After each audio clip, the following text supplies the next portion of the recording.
Hi guys, today I will take you on a quick photo shoot with my friend Gary, which we did in the park, and I will share with you some tips for better close-up portraits in natural light. For this shoot I use my Canon R6 with the 50mm lens in f1.8.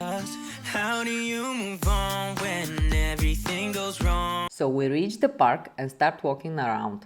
The first place that caught my eye was this patch of light. I decided to shoot some backlit close-ups here. As you can see in those pics, there was a strong lens flare, but I kind of like it, because the rays leads the viewer eye to the model face. This patch of light disappeared very quickly and we went to find another spot. I shot most of my photo shoot here, because I love the light. It was directional but soft. It was a Frontlight, which is the most common type of light for close-up portraits and it also the easiest to use. The second reason to choose this spot was the background. It was dark, so it made the model pop a bit more on the pictures. Even though the lens goes down to 1.8, I choose to shoot at 5.6. I love to use smaller apertures to make sure the entire face of my model is in focus. Maybe the most important tip for close-up portraits is that the eyes of your model are the most important part of your photo, so you must make sure you focus on the eyes. To capture and enhance the beauty of your model's eyes, it's very important to have catch lights in both of them. You can see in this below,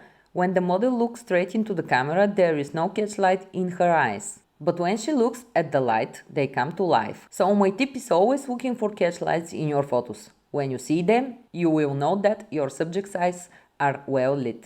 My next tip is to use props in your close-up portraits. They are a great way to make the portrait more interesting and to change the look and the feel of your photos. We use the sunglasses as a prop to give my model an edgy look. I also decided to change the light to a side lightening. Side light is the light that falls on the models from left or right. With this type of light, the model's face will be lit from one side while a shadow will fall from the other side. This adds some dimension to the photos. So there were my tips for natural light close-up portraits. If the video was helpful to you, give it a like or better yet subscribe. Bye!